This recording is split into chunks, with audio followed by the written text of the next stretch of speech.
Good morning, Senior School. We hope you're having a wonderful sports week. Today we will be interviewing Asma Janahi, the very first Emirati woman to complete a half Ironman.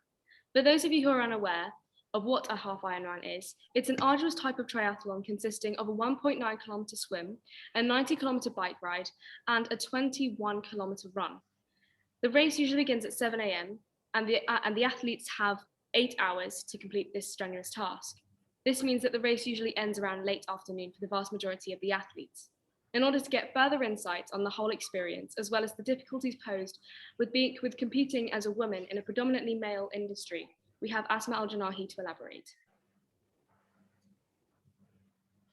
Hello, girls. I'm so glad to be interviewed by you, and I hope to answer all your questions. Anything you have, I'll be very happy to if you can learn from my experience. Thank you. Hi Asma. So my first question for you is how long did you train for and how many hours was that per day? It all depends on the time of the season and what am I preparing for. Let's say for my first one back in 2019, I decided like I'm gonna do a half Ironman 9 months before I started doing it. And then I put on a lot of volume so I could, I could just get as fit as I could and then prepare my body to do everything in one day. So I would say somewhere around 8 to 12 hours a week.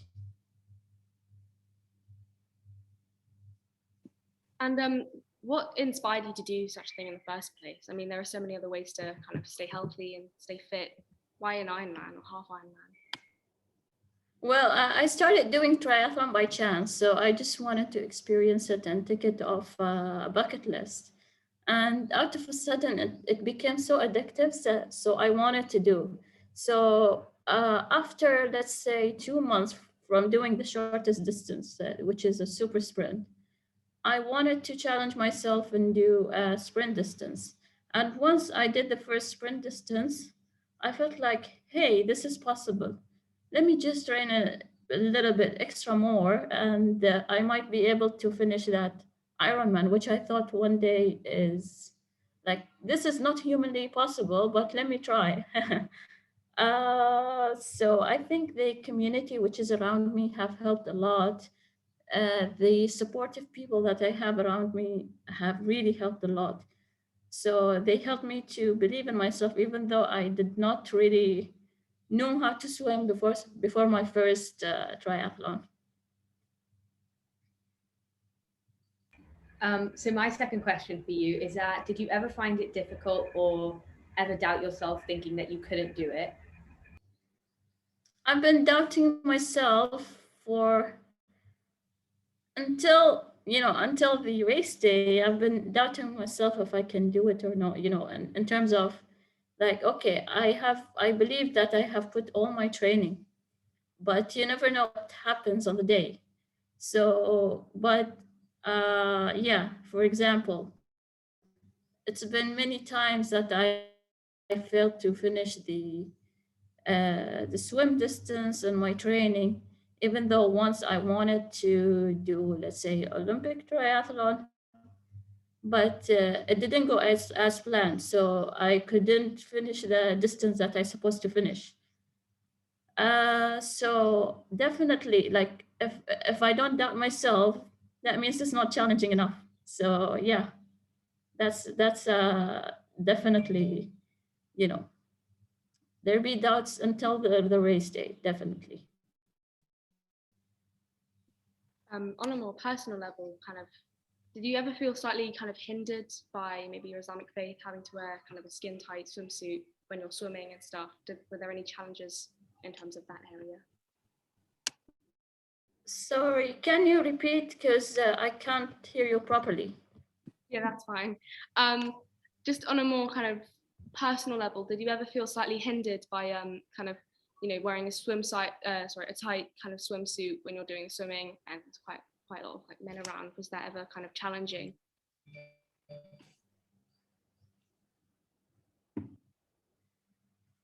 it's definitely very challenging. Maybe one of the most challenging parts of me as being a fully covered or hijabi athlete is to find the proper outfit or something that I have to wear, which is, which can help me in the water and the same, like not drag my culture, my beliefs, and my hijab as well.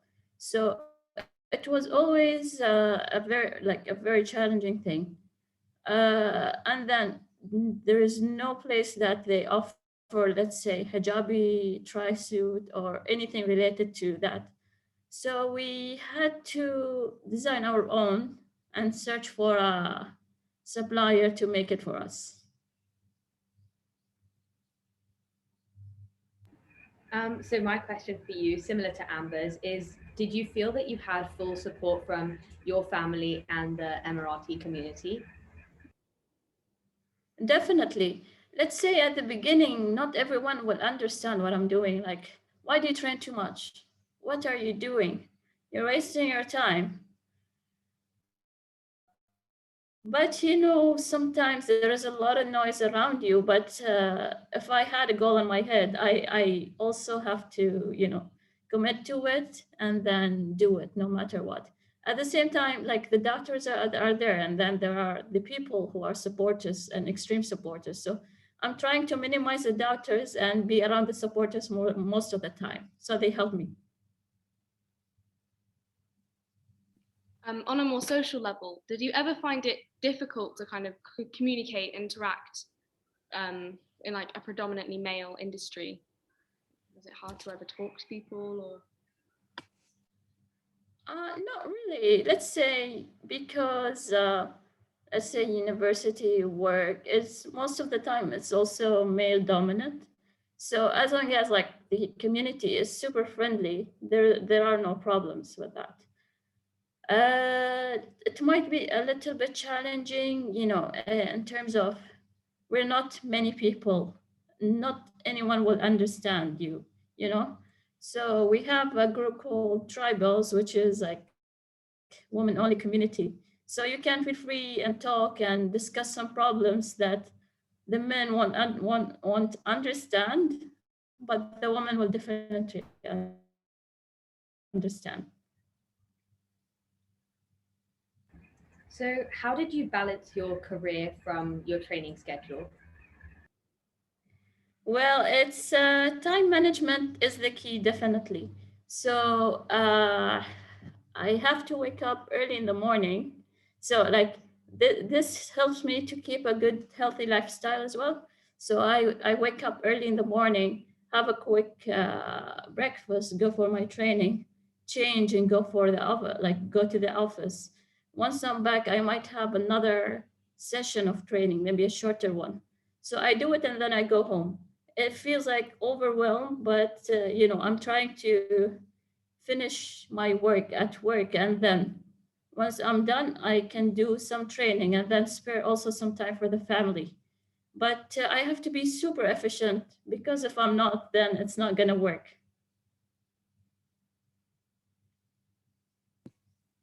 So could you see yourself in the upcoming Olympics in Tokyo, or is that any aspirations for that? Well, everyone's like all the athletes will want to go to Olympics as like definitely.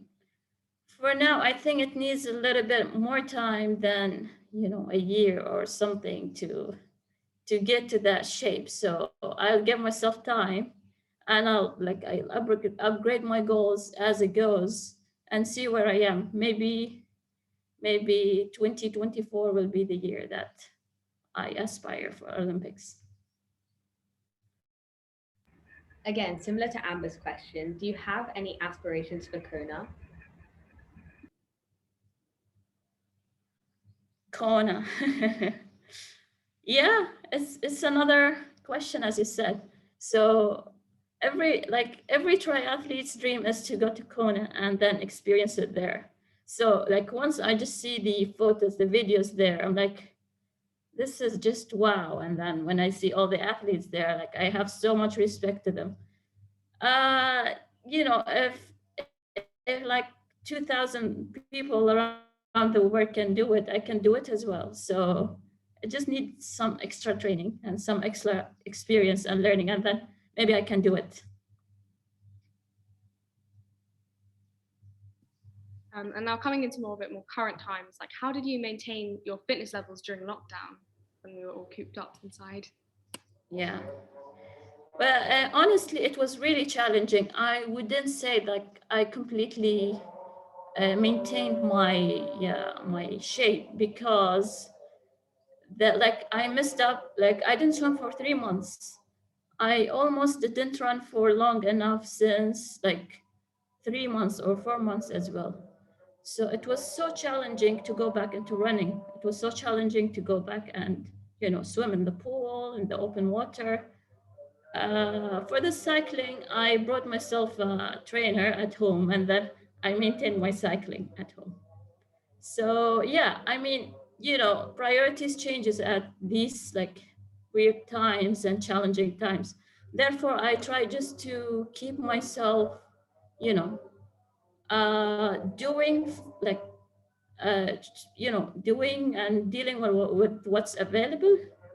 And then until I knew it's gonna be temporary, so I kept myself moving until then. And this is a for the final question that I have for you. But do you ever wish that you hadn't given up any? Sorry, can you repeat? Yeah, sure. Do you ever wish that you hadn't given up any of your other sports? Any of my? Other sports that you played, like football or Yeah. Uh, Honestly, I never looked back. Yet I am very grateful for the experience I got as a kid, and then as an early 20s, as a teenager. I like the fact that I've experienced all the sports, and then by choice I chose to be a triathlete. I think I'm very grateful because it seems like it's the sport that fits me the most. It's the sport that I have the happiest people around me. Therefore, like, honestly, yeah, maybe sometimes, because I don't have time, I kind of miss playing football. I kind of miss playing tennis. I kind of miss doing fencing as well. But at the same time, if I have a goal, like, I have to sacrifice these things for fun to reach to my goal.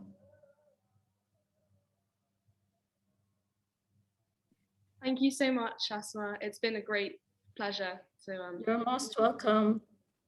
It's a pleasure to see you girls, and I hope this was beneficial for all of you. And I'm always happy and ready to help you if you need anything. thank you so much for your time. You're most welcome.